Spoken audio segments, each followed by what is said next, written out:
In terms of percentage-wise, like how much pay cut would you say you are now taking versus like what you were making back then? I would say I'm probably making...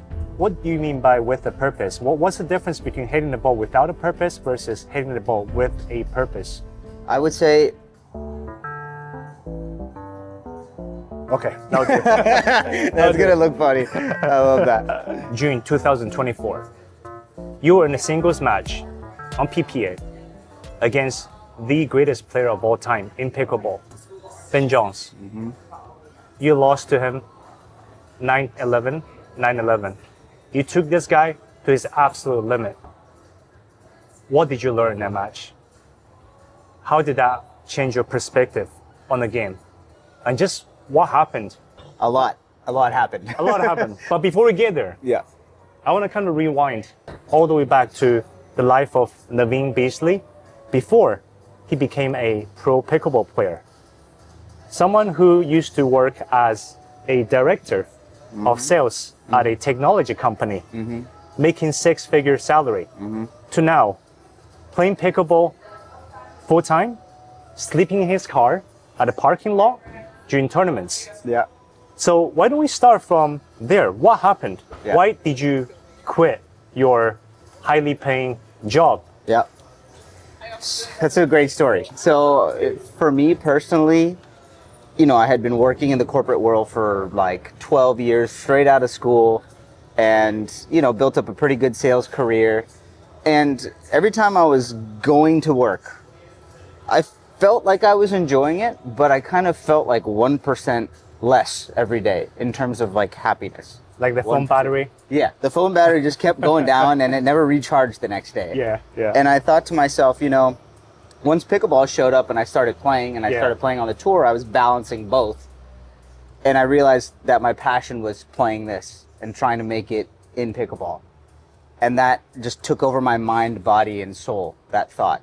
And from then on, I just said, you know what, I'm going to take the risk, I'm going to take the plunge and try to make this so I can play pickleball every day and train towards something and see what happens. And it was scary, but that's what I did, and I kind of got the okay from my family and loved ones, and that was a big part of it too, because, you know, I'm not by myself. Yeah. I think if I was maybe 17, 18, 19, 20, and by myself, I would just do it. It would have been a lot easier decision to make. Exactly, Yeah. but there was more hesitation because I was like, okay, can I build something with this and help build my partner's life, build my family's life with something like this? Yeah.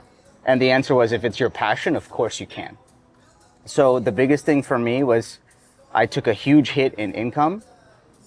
If you don't mind, in terms of percentage-wise, like how much pay cut would you say you are now taking versus like what you were making back then? I would say I'm probably making 30% of what I've made. So 2/3 pay cut. That's a big sacrifice financially. Huge sacrifice. 2/3 of a pay cut Yeah. was, just imagine, out the window. Yeah. But you know what's funny? I've been doing this for a year now, and I'm just so much happier. And that was the biggest lesson I learned was, and this is just so cliche, you hear it all the time, but it's a passion and I'm building towards something, and money wasn't everything for me. It helps you do a lot of great things. Yeah. But at this point in my life, I realized that, okay, I don't have to go down 1% every day. I can go up 1%.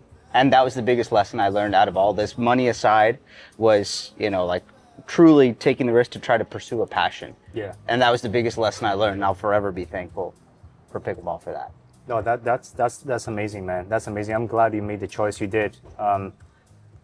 The moment you quit, so it sounds like you've quit your corporate job for just a little over a year now. Mm-hmm. And so when you were playing Ben Jones, 2024, does that mean you were still working at a full-time back then? I was. Yep. That's crazy. That's actually insane. Because I remember that was right after I just got into pickleball myself, and I started watching a lot of PPA games on YouTube. And I was watching a lot of Ben Jones games in particular. I think at the time, he was number 2 seed, and you were number 20 seed in that particular tournament. Yep. And that was the first time I ever saw a brown player. Yeah. I don't know if that's a correct, politically correct term, or South Asian. It is 100% correct. Oh, okay. Because I had never seen any like South Asian or brown players before. Yeah. Even like yellow player like me back then, it was very rare to see. Yeah. So I was like, man, this guy was so explosive. Like I was looking at your movement and everything. I said, wow, this guy is so explosive. He's such a quick mover, and that caught my attention. And I think a few months later, I saw you and another player competing against Ben Jones and Colin Jones at San Clemente. It was that same year. I was, oh, it's this guy again. Yeah. So that's what really made me remember you. And now, a couple of years later, I got the chance to actually work with you. My son is actually learning from you now. So what a small world. But anyway, back to your life. So you did that. How was that the turning point? You think it was for me to say, hey, look, I can maybe do this I can maybe like become really good at this sport. Was that? That was the match. That was the match. I had quite a few good matches before. I was fortunate to have played and beaten some top 10 players. And this was kind of like, as you said, the GOAT, a chance to play the GOAT. Yeah. And to take him to a close game each time while still working, I thought to myself, like, what if I tried this full time? What if I put my whole heart and soul into this? Yeah. How good could I actually get? And that curiosity and that match was the catalyst to make this decision. So I'm very curious. How long did it take you to get to the level you were at when you played against Ben John from when you first started playing pickleball? What was that journey like for you? Let's see. So I started playing around 2021 for the first time, I would say, and really started to take it a bit more seriously like a year and a half after that. So maybe 2022, close to right before 2023. Yeah. And I was still around the 4-0, 4-5, working my way up stage at that point. And then in 2023 in February was when I started playing pro. And so I kind of did a jump from 5-0 and just threw myself into the pro bracket. And I managed to qualify that first tournament. So I won my 3 matches in singles and qualified, and I actually played Federico Staksrud in my first ever pro match. And this was great. He probably remembers this because he has a great memory, but I went up 7-2 on him in the first game. And then I didn't win a single point after that. God. Okay, we gotta talk about that match too. Maybe in one of our future episodes. I want to know what happened there too. So it probably took me about 2-3 years before I got to what you saw playing against Ben Johns, and 2 years of probably serious training and putting my mind into it. Okay.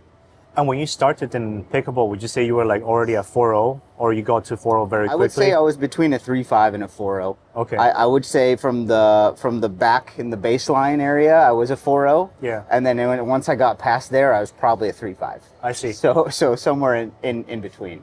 Yeah. But I was fortunate because I was fast, so I could attack a lot of balls, but there were probably a lot of balls that I shouldn't have been attacking. Yeah. Hence why I was probably around the 3-5 range there.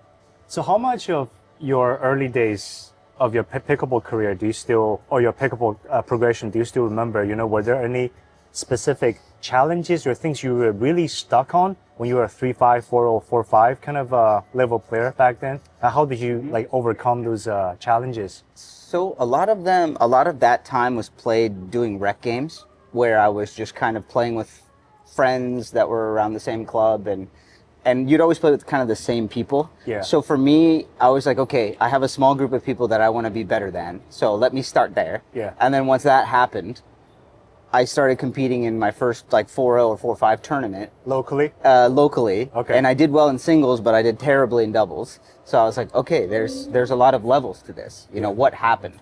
So I was always pretty analytical. So I'd always try to figure out, I'm a student of the game. I watch people play and I try to take notes and see what are the better players doing. And I figured out, they're getting up to the net a lot more than me. And so I realized that actually quite early. And from there, I think that really helped me progress. Was I was always kind of taking notes and and watching people play that were better than me, Yeah. and then going out and actually drilling and trying to get better at those things.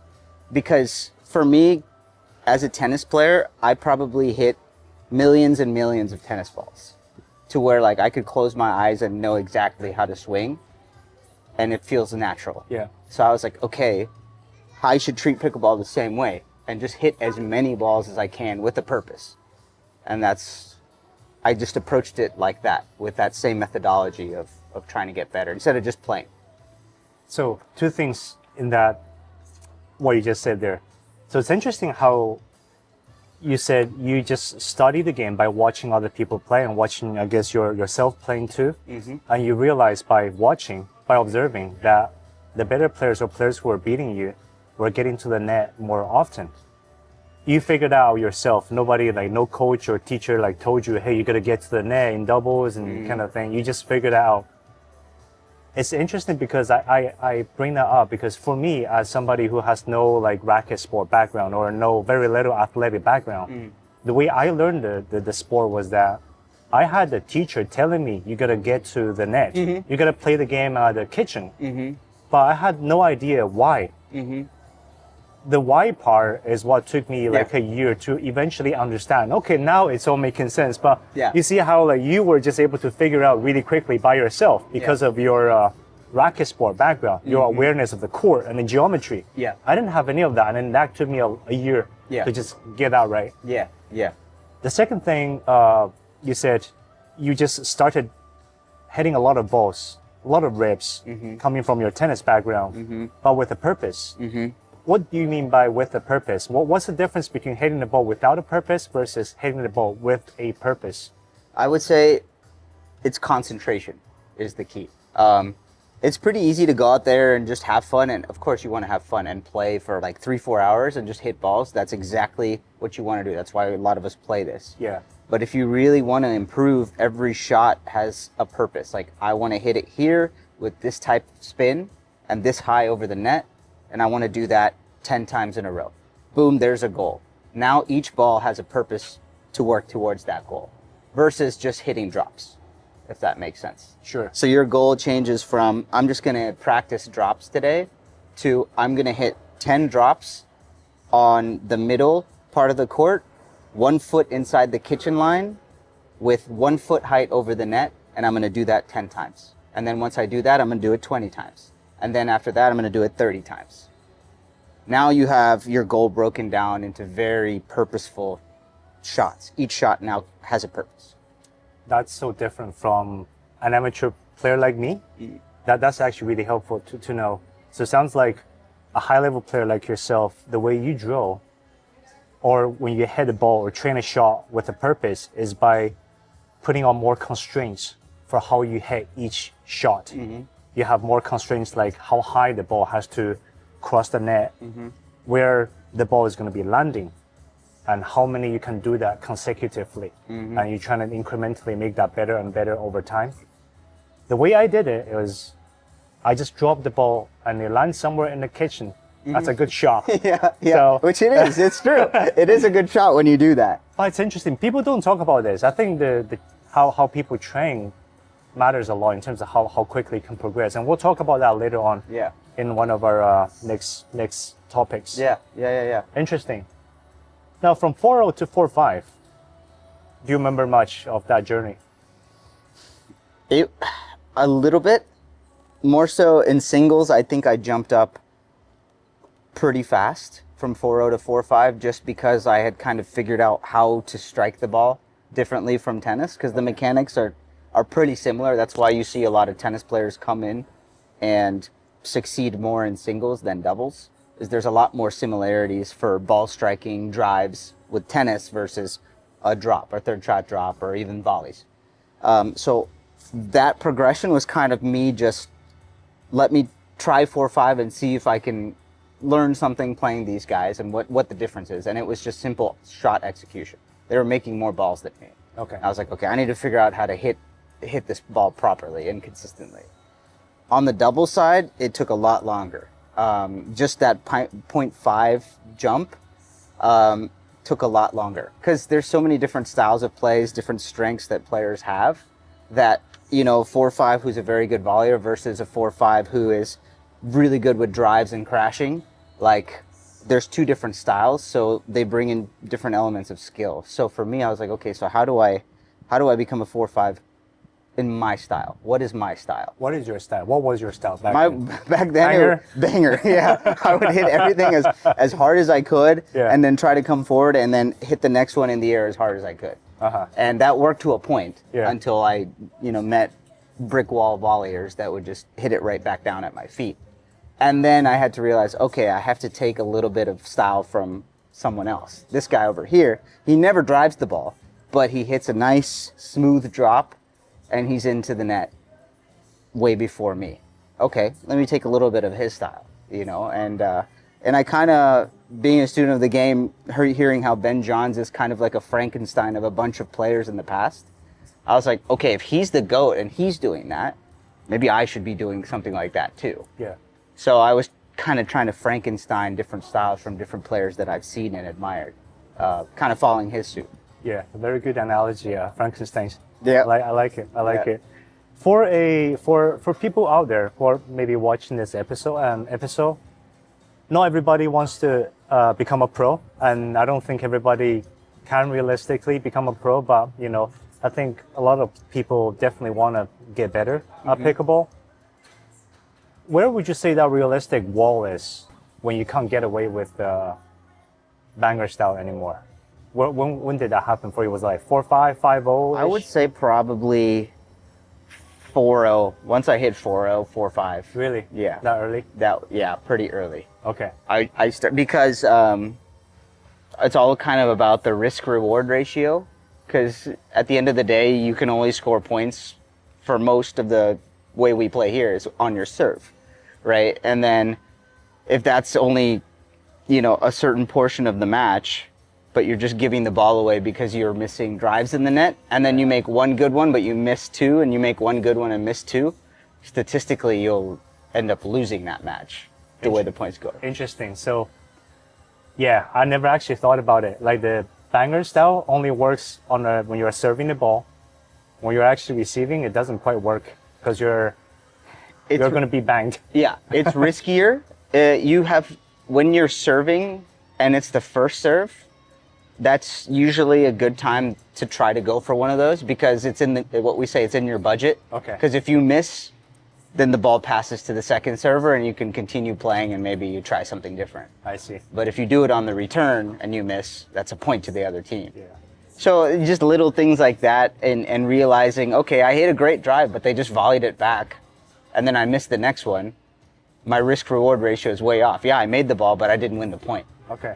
So it was taking those little things, and honestly, it's a lot of watching film and realizing, because when you're playing, you're just playing and not really thinking that much, and you don't realize how ineffective a strategy can be until you watch it back and are consciously looking for that effectiveness. So I literally would get a notebook out, and I'd have columns of third shot drops made in the kitchen, drives made, points won with drive, points won with third shot drop. And I find all these statistics on myself. Yeah. And then you could clearly see wow, my percent of winning a point with the drive this game was 10%. Oh, over here it was 80%. Why is that? So I'm always very analytical in that sense. Not every player is, but I want to find a cause and effect to everything. Because then it's something that I can work on and I won't be stuck not knowing what to do. Would you say that's something that came from your engineering background as well? I think so. Okay. I think that's just how my mind operates and works. Yeah. Yeah. Interesting. Very interesting.